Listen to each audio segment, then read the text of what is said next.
নবী মুসা আলাইহিস সালাম একদিন বক্তব্য দিচ্ছেন। কি দিচ্ছেন? বক্তব্যকে আরবিতে খুতবা বলা হয়।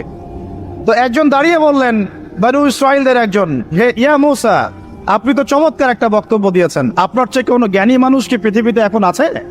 নবী মুসা আলাইহিস সালাম বলছেন, না, আমার জানা মতে আমার চেয়ে কোনো জ্ঞানী মানুষ এখন পৃথিবীতে নাই। স্বাভাবিক, কারণ তিনি তখন নবী, নবীর কাছে আল্লাহর ওহী আসে, তিনি সবচেয়ে জ্ঞানী হবেন, স্বাভাবিক।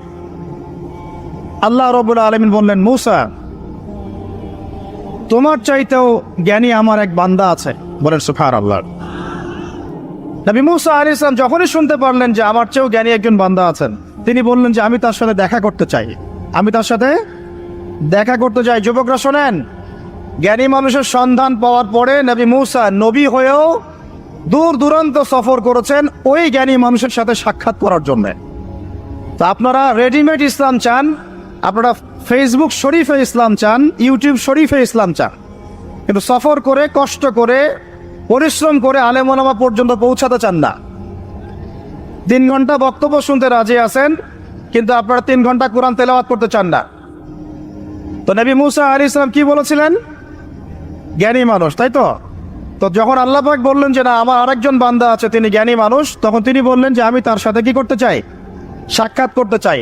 এখান থেকে বলছিলাম যে আপনারা জ্ঞানের জন্য সফর করবেন, ইলম অর্জনের জন্য কি করবেন? সফর করবেন, আলেমদের কাছে যাবেন, তাদের বাসায় যাবেন, সাক্ষাৎ মাদ্রাসায় যাবেন, সোহবত নিবেন। সবসময় রেডিমেড জ্ঞান নিতে আসবেন না। তো রেডিমেড জিনিস পেলে মানুষের মূল্য বোঝে না। ওই যে সাহাবীরা যারা রক্ত দিয়ে ইসলাম প্রতিষ্ঠা করেছে, তারা জানতেন ইসলাম কি জিনিস। আমরা রেডিমেড পেয়েছি, তো আমরা বুঝি না ইসলাম কি জিনিস, আমরা বুঝি না, বিশ্বাস করেন, আমরা বুঝি না। তো যাই হোক, তো মুসা আলাইহিস সালাম বলছেন, যদি আমাকে যুগ যুগ ধরে সফর করতে হয় তবুও আমি সফর করব, তারপরেও আমি তার সাক্ষাৎ চাই। আল্লাহ পাক বললেন, ঠিক আছে, তুমি তাকে পাবে যখন মাজমাউল বাহরাইন বলা হয়, 2 সমুদ্র যেখানে মিলে যাবে, সেখানে তুমি আমার সেই বান্দাকে পাবে। কোথায় পাবে ভাই? 2 সমুদ্র যেখানে মিলে যাবে সেখানে পাবে। এখানে আপনি ভৌগোলিকভাবে ওর ব্যাখ্যা নিতে পারেন, আধ্যাত্মিকভাবে নিতে পারেন। 2 সমুদ্র বলতে হয়তো বা ভৌগোলিকভাবে বোঝানো হতে পারে, অথবা আধ্যাত্মিকত্বও বোঝানো হতে পারে, যে বস্তুবাদী জ্ঞান এবং মারিফতের জ্ঞান যেখানে মিলে যাবে সেখানে। আল্লাহু আ'লাম, আল্লাহ ভালো জানেন। তা নবী মুসা আলাইহিস সালাম তার একজন সঙ্গীকে নিলেন, সেই সঙ্গী একজন যুবক। তরুণরা ভালো করে শোনেন, তরুণদের ত্যাগেই ইসলাম দাঁড়িয়ে আছে, আলহামদুলিল্লাহ। এই তরুণরা যদি এই স্মার্টফোন, এই পাবজি, এই ফ্রি ফায়ার, এই মেয়ের প্রতি আসক্তি, ফ্রি মিক্সিং, এই মাদক, এগুলো ছেড়ে দিতে পারে, দিয়ে নামাজি হয়, কোরআনওয়ালা হয়, ওলামায়ে কেরামের সাথে পরামর্শ করে চলে, উম্মার জামার মধ্যে থাকে, একটা ইমারার মধ্যে থাকে, ইনশাআল্লাহ আল্লাহর জমিনে আল্লাহর দিনের ইকামত কেউ ঠেকাতে পারবে না ইনশাআল্লাহ। দুঃখজনক হচ্ছে আপনারা সেখানে নাই, কিন্তু আপনারা আবেগে আছেন, আবেগ প্রদর্শন করছেন, বিবেক দিয়ে চিন্তা করছেন না, সমালোচনা বেশি করছেন, নিজে কোনো কাজ করছেন না, লেখালেখি করছেন, অনলাইনে বসে আছেন, সমালোচনা করছেন, শেয়ার দিচ্ছেন, লাইক দিচ্ছেন, কিন্তু আপনি আয়নার সামনে দাঁড়ায় চিন্তা করবেন, নিজেকে প্রশ্ন করবেন, এই উম্মার পিছনে আমার কি অবদান? এই উম্মাকে বিজয়ী করার পিছনে আমার অবদানটা কি? এই দেশকে উন্নতিতে নিয়ে যাওয়ার জন্য আমার অবদানটা কি? আমি আজ পর্যন্ত কি করেছি? দেখবেন জিরো, রেজাল্ট কি? জিরো। এই কাপুরুষ প্রজন্ম দিয়ে দিন কায়েম হবে না। মুখে কথা বলা অনেক সহজ, এরকম চেয়ারে বসে 2টা লেকচার দেওয়া কঠিন। মুখে বলা অনেক সহজ, একটা কনস্ট্রাকটিভ বই লেখা কঠিন। মুখে বলা অনেক সহজ, সাহসিকতার সাথে সমাজে নেমে জাহিলিয়াত দূর করা অনেক কঠিন। তো এই কঠিন কাজগুলো যখন আপনারা দায়িত্ব কাঁধে নেবেন, উম্মার বিজয় হয়ে যাবে ইনশাআল্লাহ। আল্লাহ পাক আমাদের কবুল করে নেবেন। যুবক একজনকে সাথে নিয়ে নবী মুসা আলাইহিস সালাম হাঁটছেন। এই ব্যক্তির নামও বলে দেই, তার নাম হচ্ছে ইউশা বিন নুন। কি নাম? তিনি পরবর্তীতে নবী হয়েছিলেন, এবং তার পরবর্তীতে এই যে তালুত নাম শুনেছেন, যাকে সেনাপতি করা হয়েছিল, মনে আছে? ভুলে গেছেন, আপনার পড়েন নাই মনে হয়, সূরা বাকারার শেষের দিকে আছে। ওই তালুতের নেতৃত্বেই তো বাইতুল মুকাদ্দাস জয় হলো, বনু ইসরাইল সেখানে ঢুকলো, এবং তখন সূর্য ডুবে যাচ্ছিল। তিনি দোয়া করছিলেন, আল্লাহ সূর্যটাকে থামিয়ে দাও।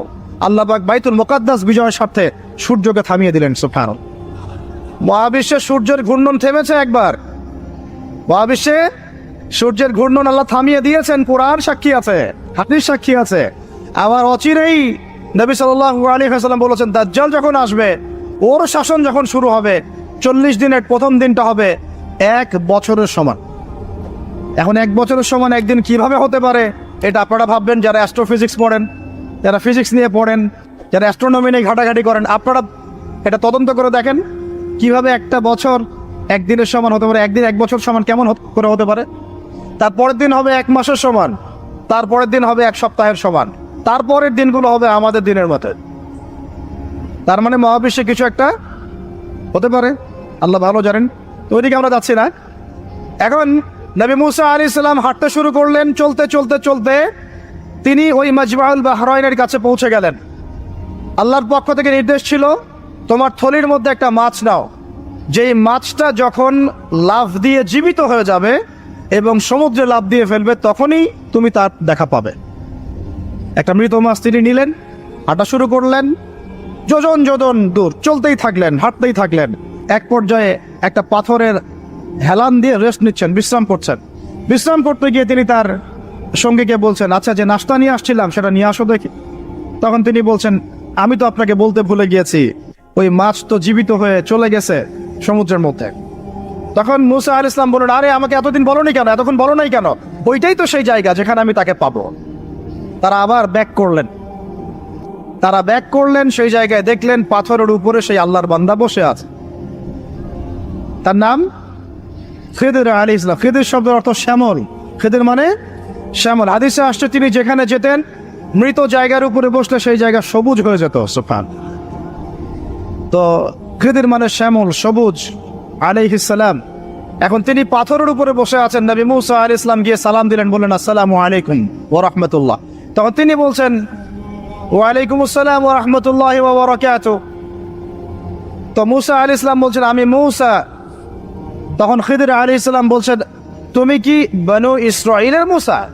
তুমি কি বনু ইসরাইলের মুসা? মানে বোঝাতে চাচ্ছি খিদির আলাইহিস সালাম বনু ইসরাইলদের কেউ নন। পৃথিবীর সবচেয়ে জ্ঞানী মানুষ বনু ইসরাইলদের মধ্যে নন, তিনি বনু ইসরাইলের বাইরে কেউ একজন।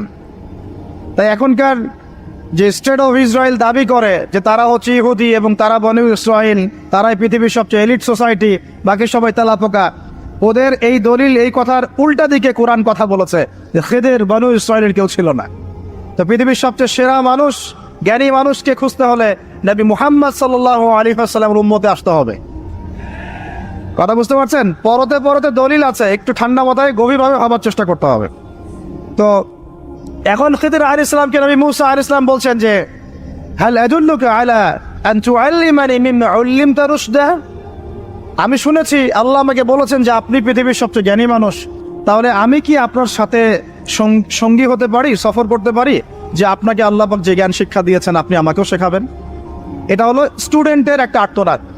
ছাত্র হিসেবে তিনি বলছেন, আমি কি আপনার সঙ্গী হতে পারি? আল্লাহ আপনাকে যে জ্ঞান শিখিয়েছেন আমাকেও শিখাবেন। দেখেন, একজন নবী এই কথা বলছেন। আর আমাদের তো মাশাআল্লাহ, ওই যে বললাম, জ্ঞান শেখার কোনো ফিকির নাই। 6 মাসের একটা কোর্স করতে পারি না, কোরআন তেলাওয়াত শিখবো 3 মাসের কোর্স করতে পারি না, 3 ঘন্টা ওয়াজ শুনতে রাজি, 3 ঘন্টা আমরা বই পড়তে পারি না। কিন্তু এই প্রজন্মটা দিয়ে হবে না ভাই। আমি আপনাদেরকে পরিবর্তন করতে চাই, আল্লাহ পাক যেন কবুল করেন, তৌফিক দান করেন।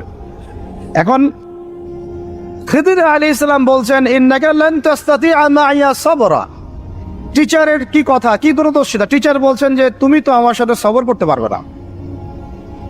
সঙ্গী হওয়ার আগেই কথা বলা শেষ।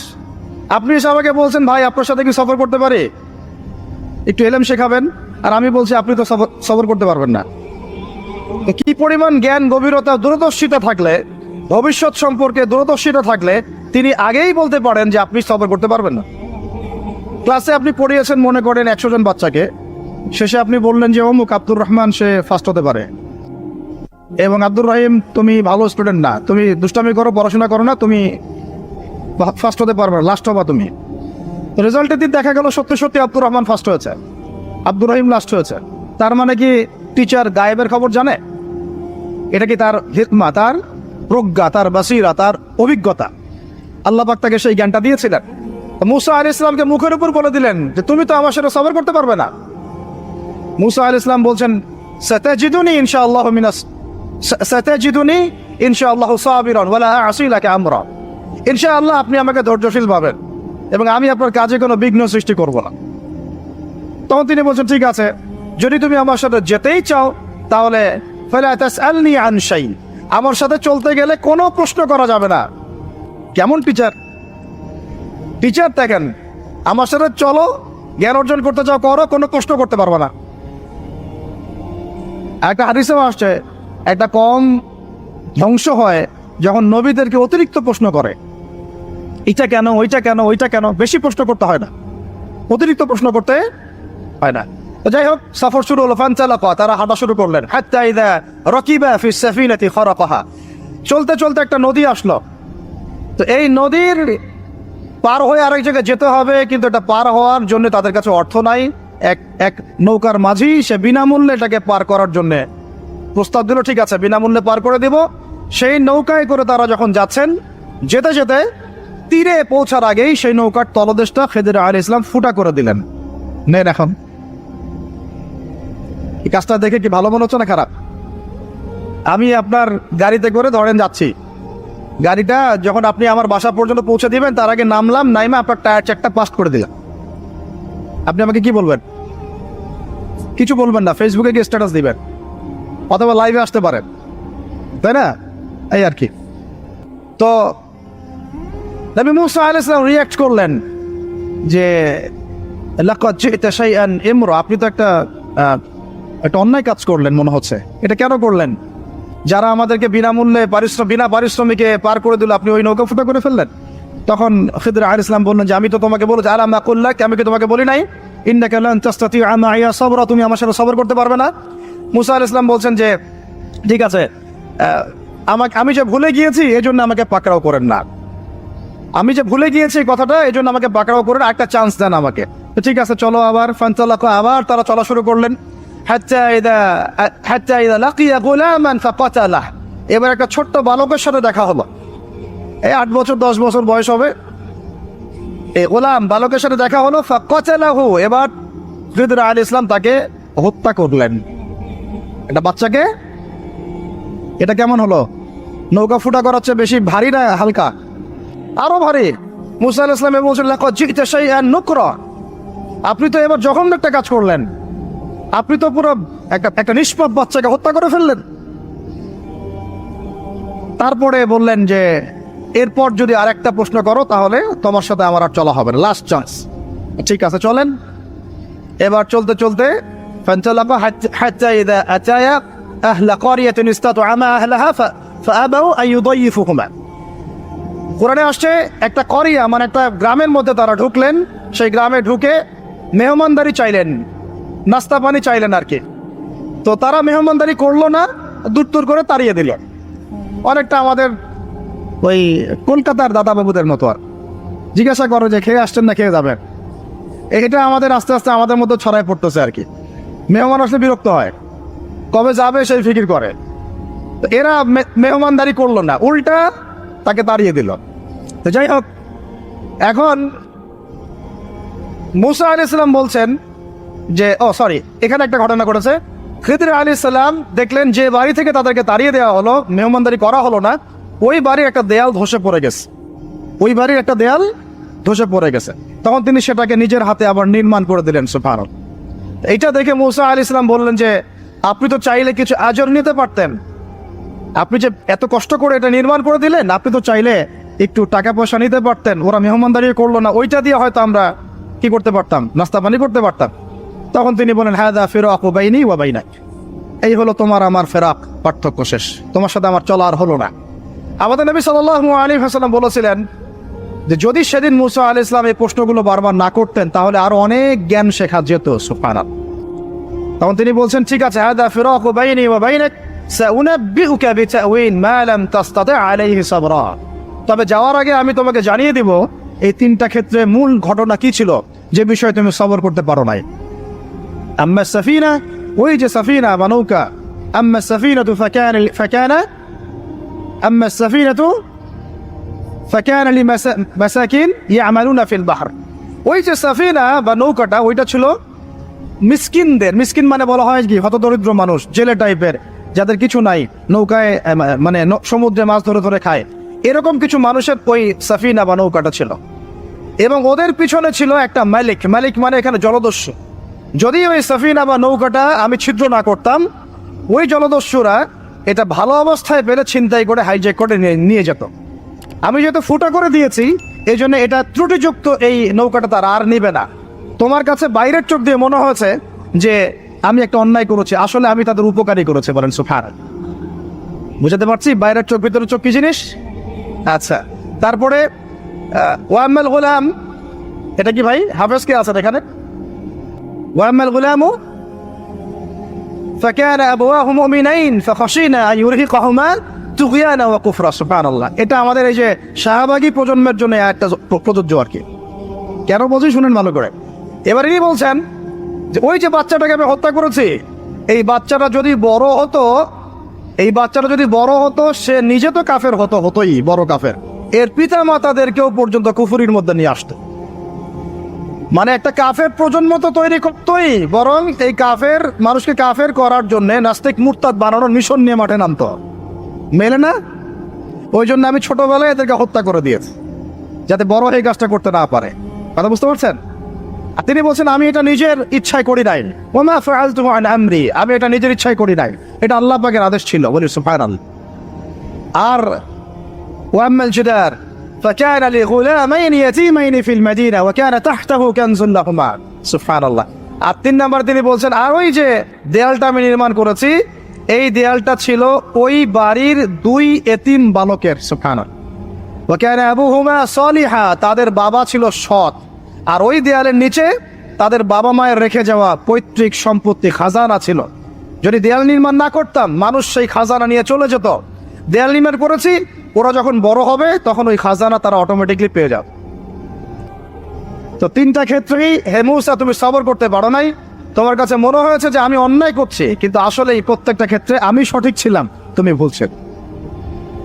এখানে একটা চমৎকার শিক্ষা আছে, একটা চমৎকার গভীর একটা শিক্ষার ব্যাখ্যা আছে, অন্তর্দৃষ্টির শিক্ষা, যে শুধুমাত্র বাইরের চোখ দিয়ে আর বাইরের এইসব সাক্ষরতার হাত দিয়ে, সার্টিফিকেট দিয়ে, নাম সিগনেচার করে, এত বইপত্র পড়েই মানুষ প্রকৃত শিক্ষিত হয় না। একটা গভীর একটা বুঝ দরকার, আল্লাহর মারেফত দরকার, আল্লাহর নূর দরকার, তাসকিয়া দরকার, দূরদর্শিতা দরকার, যেটাকে আমরা হিকমা বলি।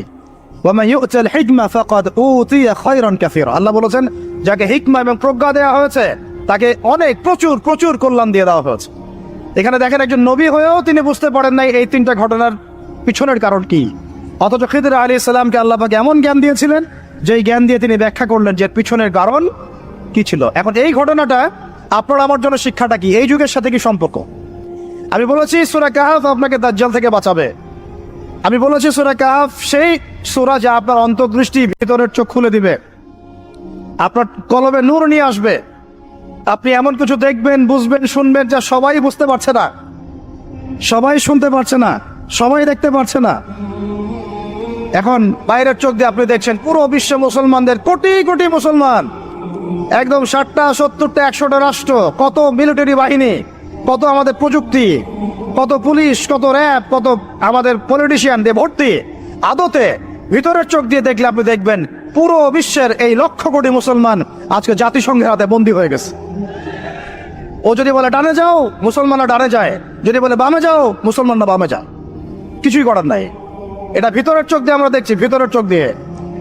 এটাকে ফর্ম করা হয়েছে দ্বিতীয় বিশ্বযুদ্ধের পরে 1945 সালের দিক থেকে।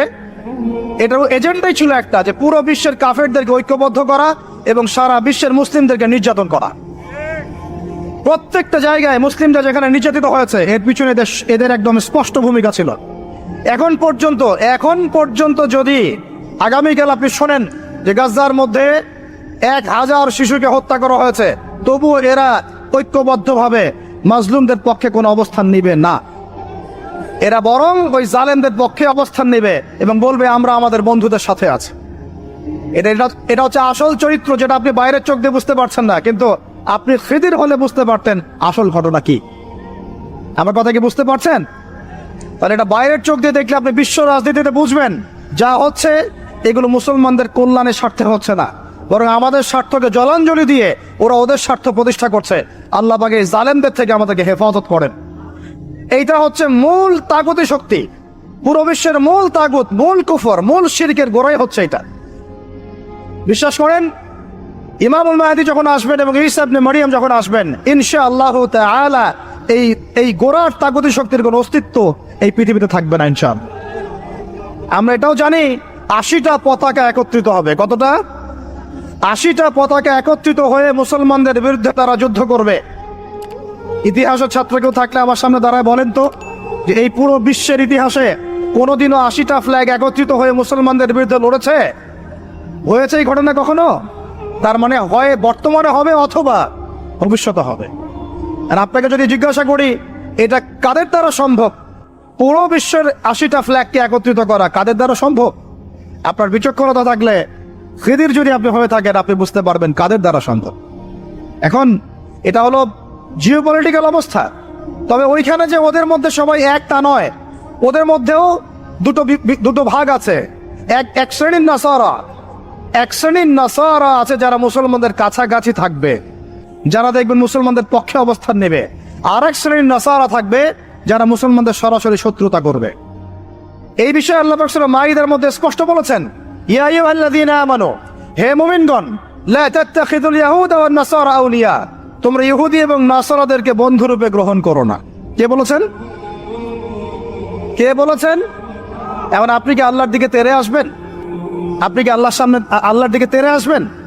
হ্যাঁ, আল্লাহ আপনি কেন এই কথা বললেন, আপনি কেন অসাম্প্রদায়িক কথা বললেন, এমন কথা বলবেন? আল্লাহ বলছেন সূরা মাইদা আয়াত নাম্বার 51-তে, কত নাম্বার? আল্লাহ বলছেন, ইয়া আইয়ুহাল্লাযীনা আমানু, হে মুমিনগণ, তোমরা যদি মুমিন হয়ে থাকো, লা তাত্তাখিযুল ইয়াহুদা ওয়ান নাসারা আউলিয়া, ইহুদি এবং নাসারাদেরকে বন্ধুরূপে গ্রহণ করুন। এখন কি আল্লাহ পাক সব ইহুদিকেই বলছেন, সব ইহুদি সব নাসারাকেই বলছেন, সব খ্রিস্টানকে বলছেন? উত্তর না। কাদেরকে বলছেন? বা'দুহুম আউলিয়াউ বা'দ, ইহুদি নাসারার মধ্যে যারা একে অপরের বন্ধু, ইহুদি নাসারাদের মধ্যে যারা একে অপরের বন্ধু, আল্লাহ পাক তাদেরকে আমাদেরকে বন্ধুরূপে গ্রহণ করতে নিষেধ করেছেন। কেন? আল্লাহ পাক বলেছেন, ওয়া মান ইয়াতাওয়াল্লাহুম মিনকুম ফাইন্নাহু মিনহুম, তোমাদের মধ্যে কেউ যদি ওদের দিকে চলে যায়, ওদের দিকে মুখ ফিরায়, ওদের সাথে বন্ধুত্ব করে, অ্যালায়েন্স করে, তাহলে সে এই উম্মার কেউ না, সে তাদের অন্তর্ভুক্ত হয়ে যাবে। নাউযুবিল্লাহ। এখন আপনি বলেন তো, সারা বিশ্বের ইহুদি এবং খ্রিস্টানরা কি একসাথে আছে? না, ওদের মধ্যে কিন্তু বিভক্তি আছে, আছে না? ওদের মধ্যে বিভক্তি আছে। খেয়াল করে দেখেন, এই ইস্যুগুলোতেও সব খ্রিস্টান কিন্তু একসাথে ইহুদিদের পক্ষ নেয় নাই। ভালো করে খেয়াল করে দেখবেন, বোঝার চেষ্টা করবেন, ওয়ার্ল্ড অ্যাফেয়ার্স বুঝবেন। ওদের মধ্যে ডিভাইডেশন আছে। আল্লাহ পাক বলছেন সব ইহুদি সব খ্রিস্টান খারাপ, এমন নয়, তাদের মধ্যেও ভালো মানুষ আছে। কিন্তু যে ইহুদি যে খ্রিস্টানরা একে অপরের বন্ধু, তাদেরকে তোমরা বন্ধুরূপে গ্রহণ করো না। তাহলে আমাকে বলেন তো, স্ট্রেট ফরওয়ার্ড বলি, যে যারা প্যালেস্টাইনে জুলুম করছে, যে জারজ রাষ্ট্র, তাদের বন্ধু কোন খ্রিস্টানরা? কোন পৃথিবীর কোন সভ্যতার খ্রিস্টান রাষ্ট্রগুলো ওকে মদদ দিয়েছে বলেন তো দেখি? সর্বপ্রথম ওকে বড় করেছে ব্রিটেন। কে বড় করেছে? এবং এই পশ্চিমা সভ্যতা, ওর সাথে আরো অনেকগুলো কান্ট্রি আছে।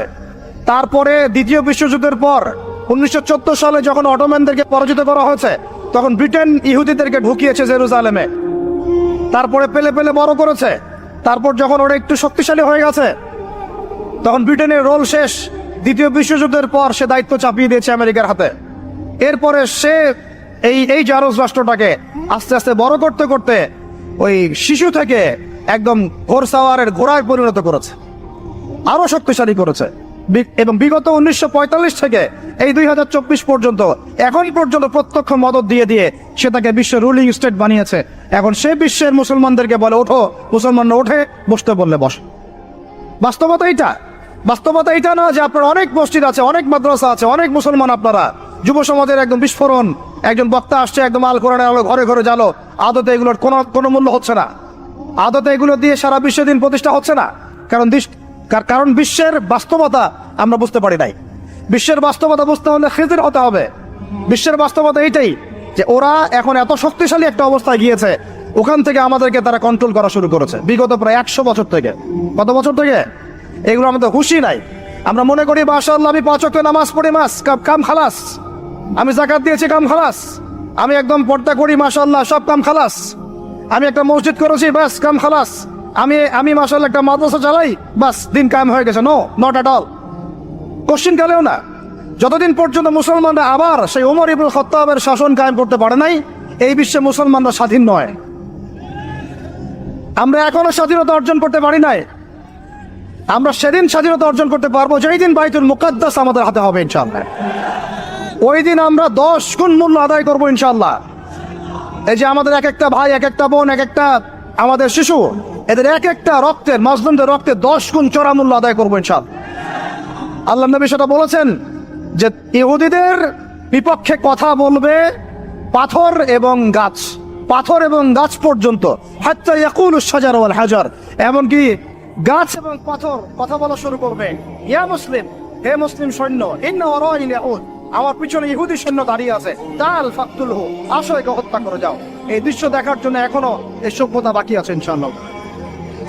ইনশাআল্লাহ আমরা 10 গুণ চড়া মূল্য আদায় করবো ইনশাআল্লাহ। আমাদের মাসলুম ভাইদেরকে হত্যা করা হয়েছে, আমাদের বাচ্চাদেরকে বোম মেরে হত্যা করা হয়েছে, আমাদের বোনদেরকে দিনের পর দিন ধর্ষণ করা হয়েছে, বিগত 100 বছর হয়ে গেল। আর আশপাশে অনেক মুনাফিক বসে আছে, এরা 2 সপ্তাহ পর্যন্ত করতে পারে না। ধিক তোমাদের রাজতন্ত্রের উপরে, তোমাদের ক্ষমতার উপরে ধিক্কার জানাই আমরা। যেই ক্ষমতা নিয়ে তোমরা ইহুদিদের বিরুদ্ধে দাঁড়াতে পারো না, এই ক্ষমতার উপর আমরা ধিক্কার জানাই। ওর চেয়ে ওই মাসলুম ভাইরা অনেক ভালো যারা ওই গুটি কয়েক লাঠিসোঁটা নিয়ে এদের প্রতিবাদ করেছে। ইনশাআল্লাহ এই প্রতিবাদ কিয়ামত পর্যন্ত থাকবে ইনশাআল্লাহ। আর আমাদের সরকার যদি আমাদেরকে সুযোগ করে দেয়, ইনশাআল্লাহ আমরা সেখানে শরীক হব ইনশাআল্লাহ। আমরা তো আর বিচ্ছিন্নভাবে শরীক হতে পারবো না। আমরা একটা জাতি গঠন করব। আমরা তো রাষ্ট্রের বাইরে না, আমরা সরকারের বাইরে না, আমরা বিদ্রোহী না, আমরা সরকারের বিরুদ্ধে কোনো অবস্থান নেই না। আমরা দাবি জানাবো যদি আমাদের প্রত্যেক সদস্যকে, মানে আমাদের এই যে আমাদের দেশের যারা প্রশাসনে আছেন, আমজনতার মধ্যে আছেন, যাদের মধ্যে জিহাদের জাজবা আছে, যারা ইহুদিদের সাথে জিহাদ করতে চায়, এই মানুষগুলোকে আপনারা প্রশিক্ষিত করেন, করে গাজায় পাঠান ইনশাআল্লাহ।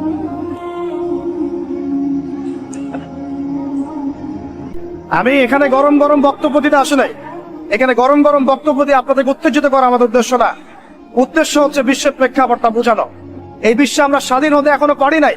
যেদিন পারবো, কোন দিন পারবো, যেদিন বাইতুল মুকাদ্দাস আমাদের হাতে আসবে, বিশ্বাস করেন ওই জায়গা থেকেই ইনশাআল্লাহ অচিরে ঈসা ইবনে মারইয়াম সারা বিশ্বকে শাসন করবে ইনশাআল্লাহ। ওই সময় দেখবেন মুসলমানরা স্বাধীনতা কাকে বলে। আমি বলেছি এক একটা জুলুমে 10 গুণ চড়া হিসাব।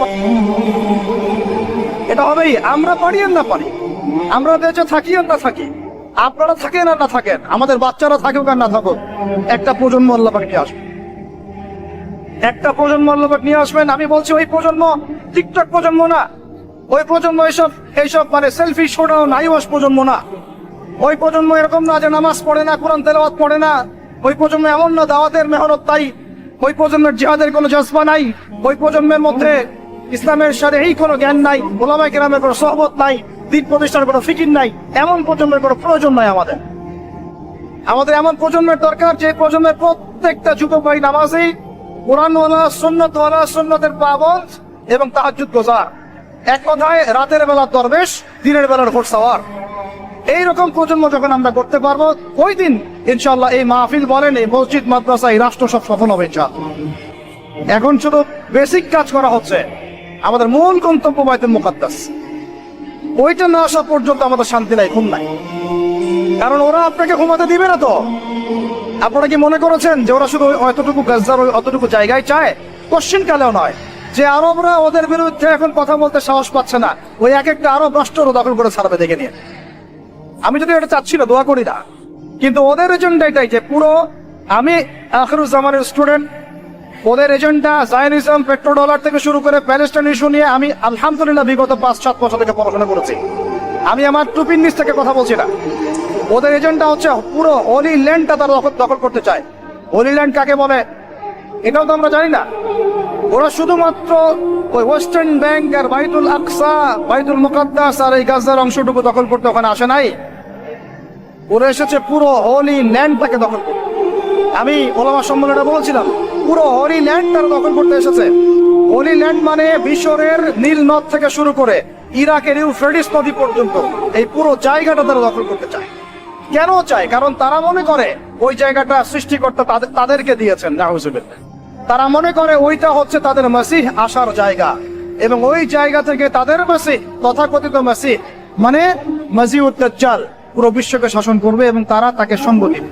এটা ওদের এজেন্ডা, এটা ওদের ভিশন। যত কিছু ওরা পৃথিবীতে করছে এই ভিশনটাকে কাজে লাগিয়ে, এই ভিশনটাকে পিছনে রেখে তারা এই কাজগুলো করছে। এটা আপনি বুঝতে পারবেন না বাইরের চোখ দিয়ে, ভিতরে চোখ দিয়ে পড়াশোনা করেন না, খেদির হন, বুঝতে পারবেন। ওরা বাইতুল মুকাদ্দাস চায় না, পুরো হলি ল্যান্ডটাই দখল করতে চায়। এ কারণে এই উদ্দেশ্যেই তারা বিগত 100 বছর থেকে পুরো ওয়ার্ল্ড অ্যাফেয়ার্স এর আগে রাজনীতির নিয়ন্ত্রণ নিয়েছে, নিজের নিয়ন্ত্রণ নিয়েছে। আপনি নিচু নিচু জায়গায় যত কথাই বলেন, ওই জায়গার ক্ষমতা আপনার হাতে না থাকলে আপনি জনগণকে সর্বোচ্চ ভাবে ইসলামের দিকে আনতে পারবেন। আপনি এখন যদি সবাইকে জোর করে মাস্ক পরাতে পারেন আইন প্রয়োগ করে, এভাবে ওই ক্ষমতা হাতে থাকলে প্রত্যেক জনগণকে কোরআনও শেখানো যায়। ওই ক্ষমতাটা ইসলামের দরকার আছে। যদি যদি ওই ক্ষমতার বলে প্রত্যেক মানুষকে মসজিদে সোশ্যাল ডিস্টেন্স মেনটেন করতে পারানো যায়, তার ওই ক্ষমতা যদি হাতে থাকতো, প্রত্যেক মা বোনকে পর্দা করানো যেত, প্রত্যেক যুব ভাইকে দিন শেখানো যেত, বাধ্যতামূলক কোরআন শিক্ষাও চালু করা যেত, বাধ্যতামূলক কোরআন শিক্ষার সাথে হাদিসের শিক্ষা চালু করা যেত, সিলেবাসের মধ্যে নবীর সিরাত সংযোজন করা যেত। ইসলামে এই ক্ষমতাটা দরকার আছে, কিন্তু এটাকে অ্যাচিভ করার যে পথ পদ্ধতি, এই পথ পদ্ধতির মধ্যে আমরা আসলে কেউ নাই। নবীর তরিকার মধ্যে আমরা নাই, আমরা পড়ে আছি পশ্চিমা তরিকার মধ্যে। পশ্চিমা তরিকা দিয়ে ওই জায়গায় আপনি যেতে পারবেন না, আর যদি যেতে পারেনও পশ্চিমারা আপনাকে সেখানে থাকতে দিবে না। আমাদের এখানে সবচেয়ে ভালো মানুষ যিনি, এখানকার এই এলাকার যিনি দায়িত্বশীল, তিনি যদি সবচেয়ে মুত্তাকি পরহেজগার মানুষ হন, তিনিও যদি দাঁড়িয়ে বলেন যে আমি ইসলামের পক্ষে আছি, কোরআনের পক্ষে আছি, হাদিসের পক্ষে আছি, আমি বাইতুল মুকাদ্দাসের পক্ষে আছি, মাজলুম ফিলিস্তিনিদের পক্ষে আছি, তার উপর থেকে চাপ চলে আসবে। কারণ পুরো বিশ্বের শক্তিটা নিয়ন্ত্রণ করছে এখন ইহুদিরা, নাসারারা, জায়নিস্টরা। ওই জায়গায় যতক্ষণ পর্যন্ত আঘাত না পড়ছে ততক্ষণ পর্যন্ত আপনি বিশ্বে স্বাধীন হতে পারবেন। অতএব বাইরের চোখ দিয়ে না, ভিতরের চোখ দিয়ে দেখতে শিখুন। তো ভিতরের চোখ পুরো জিও পলিটিক্সটা আপনাকে বুঝাবে। ভিতরের চোখ দিয়ে দেখলে আপনি দেখবেন মুসলমানরা এখনো তাদের অধীনে পরাধীন হয়ে আছে। এখান থেকে আমরা স্বাধীনতা চাই ইনশাআল্লাহ। আল্লাহ পাক আমাদেরকে সেই স্বাধীনতা অর্জন করার তৌফিক দান করেন। এবার অর্থনৈতিক জীবনে আসেন। অর্থনৈতিক জীবনে এসে দেখবেন আপনি মাশাআল্লাহ মনে করবেন যে আপনি তো হালাল খাচ্ছেন, হ্যাঁ গরুর গোশত খাচ্ছেন প্রত্যেক জুমায়, আমরা মাশাআল্লাহ মুরগির রোস্ট খাচ্ছি। ঢাকার মানুষ তো খালি খায় আর খায়, সবাই খাচ্ছে মাশাআল্লাহ, বসে ছেলে মেয়ে, ফুচকা চটপটি এইটা ওইটা, খাবারের দোকানের অভাব নাই, সবাই খাচ্ছে। ভাবখানা এমন যে দুনিয়াতে এসেছি খাওয়ার জন্য, দুনিয়াতে আসছে 3টা কাজ, খাবো, টয়লেট করবো আর মেয়েদের সাথে সহবাস করবো, ব্যাস, দ্যাটস অল। ভাবখানা দেখলে এমন মনে হয় আমাদের। আল্লাহ পাক আমাদেরকে বুঝদান করেন, হেফাজত করেন। এইগুলো করতে দুনিয়াতে আসি নাই আমরা, এগুলো আমাদের মূল কাজ নয়, এগুলো আমাদের প্রয়োজন। আপনি মনে করছেন যে মাশাআল্লাহ সবাই হালাল খাচ্ছি, বিশ্বাস করেন পুরো বিশ্বের অর্থনীতি সুদ ভিত্তিক, একদম খোলামেলা বলেন সাদিদা বললাম। আল্লাহ পাক বলেছেন একদম স্পষ্ট সরাসরি খোলামেলা কথা বলো, পুরো বিশ্বের অর্থনীতি সুদ ভিত্তিক। যারা এই পুরো বৈশ্বিক অর্থনৈতিক সিস্টেমের মধ্যে ঢুকে গেছে, অর্থাৎ ওয়ার্ল্ড ব্যাংক, IMF এবং ফেডারেল রিজার্ভ ব্যাংকের আওতায় চলে আসছে, এরকম কোন সেন্ট্রাল ব্যাংক 100% সুদ মুক্ত হতে পারবে না, ফুল স্টপ, কোনোভাবেই সম্ভব না। আপনি যত বড় মুসলিম কান্ট্রি হন না কেন, আপনি এদের আওতায় থাকলে কোনো অবস্থাতেই সুদ মুক্ত থাকতে পারবেন না। তাহলে এখন আমি যদি আপনাকে প্রশ্ন করি, বিগত 20 বছর থেকে একটা রাষ্ট্র এই জালেমদের বিরুদ্ধে লড়াই করেছিল এবং সাম্প্রতিক সময়ে তাদের কারেন্সি মার্কিন ডলারকে ছাড়িয়ে গেছে, তারা কিভাবে পেরেছে? এই তথ্য কি আপনাদের কাছে আছে? তথ্য আছে, নাম মেনশন করার দরকার নাই, আপনারা বুঝতে পারেন কি পারেন না? এই মোল্লাদের দৌড় মসজিদ পর্যন্ত নয়, এই মোল্লাদের দৌড় হবে বাইতুল মুকাদ্দাস পর্যন্ত ইনশাআল্লাহ। ওইখানে নামাজ না পড়া পর্যন্ত এদের ঘুম হবে না ইনশাআল্লাহ। দেখে নিয়ে কথা হচ্ছে, তারা পড়লো কিভাবে? অনেক কারণ, যাকাত ভিত্তিক অর্থনীতি, তারপরে দ্বৈত অর্থনীতি, হালাল অর্থনীতি, দুর্নীতি কমানো, কৃষি ভিত্তিক অর্থনীতি। 3 বছরের মধ্যে ঘুরে দাঁড়িয়েছে, মাত্র 3 বছরের মধ্যে সারা বিশ্বের অর্থনীতি এখন সুদ ভিত্তিক।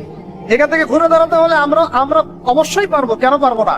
আমাদের প্রথম কাজ করতে হবে সমস্ত দুর্নীতি বন্ধ করে ফেলতে হবে, 1 নম্বর। যত কালো টাকা সব সাদা করে ফেলতে হবে, এবং যারা কালো টাকার সাথে সম্পৃক্ত সবগুলোকে ধরবেন, ভিতরে ঢুকাই ফেলবেন। একদম ওমরের শাসন, একদম ওমরের শাসন কায়েম করে ফেলতে হবে। আমরা সে জায়গায় যেতে চাচ্ছি না, আমরা বলছি আপনারাই সেই কাজ করেন। আমরা উদাত্ত আহ্বান জানাচ্ছি, যেই থাকুক উপরে, আমরা দোয়া করতে সমস্যা আছে? আমরা সেই জায়গায় জোর করে যেতে চাচ্ছি না, অন্তত আমার এই ইচ্ছা নাই। আর আমি কোনো পলিটিক্যাল দলের মানুষও না, জীবনে করিও নাই, করার ইচ্ছাও নাই। আমি আমার অনুরোধ, আমার আক্ষেপ, আমার আবদার হচ্ছে সমস্ত দুর্নীতিবাজদেরকে ধরবেন আর সাইজ করবেন। উমর রাদিয়াল্লাহু তাআলা আনহুর মত সে যদি দাড়িওয়ালাও হয়, টুপিওয়ালাও হয়, পাগড়িওয়ালা হয়, জুব্বাওয়ালা হয়, ইমাম হয়, তবু তাকেও ধরবেন, কোনো সমস্যা নেই। সমস্ত কালো টাকাকে সাদা করে ফেলবেন, দেখবেন এমনি বাইতুল মালের সম্পদ বেড়ে গেছে আলহামদুলিল্লাহ। দ্বিতীয় কাজ, যাকাত ভিত্তিক অর্থনৈতিক সিস্টেম চালু করা। বাংলাদেশে এমন প্রচুর মানুষ আছে যাদের একজনের যাকাতের টাকা দিয়ে একটা গ্রামের মানুষকে খাওয়ানো যাবে ইনশাআল্লাহ। এরা যাকাত দেয় না, এরা ট্যাক্সও দেয় না, সরকারকে করও দেয় না, যাকাতও দেয় না। এই ট্যাক্স ফাঁকি দেওয়া মানুষ, কর ফাঁকি দেওয়া মানুষ, এই জোচ্চরদেরকে ধরতে হবে, ধরে এদের কাছ থেকে যাকাত আদায় করতে হবে, বাধ্যতামূলক যাকাত আদায় করতে হবে। তারপরে দেখবেন আমরা বৈদেশিক ঋণের জন্য বসে থাকার কোনো প্রয়োজন হবে না, আমাদের টাকা দিয়ে আমরাই চলতে পারবো ইনশাআল্লাহ। 3 নম্বর হচ্ছে দ্বৈত অর্থনীতি। ওরা কিন্তু একটা কারেন্সি চালায় নাই, একাধিক কারেন্সি চালিয়েছে। এটা অর্থনীতিবিদ যারা তারা বুঝবেন। একটা কারেন্সির অনেক দুর্বলতাও আছে, এগুলো নিয়ে আমি খোলামেলা কথা এই মাহফিল স্টেজে বলতে পারবো না। বসতে চাইলে বসেন আমার সাথে, অর্থনীতি নিয়ে বসতে চাইলে আমার সাথে বসেন, আমরা আলোচনা করি, কথা বলেন, আমাদেরকে মূল্যায়ন করেন, কথা শোনেন,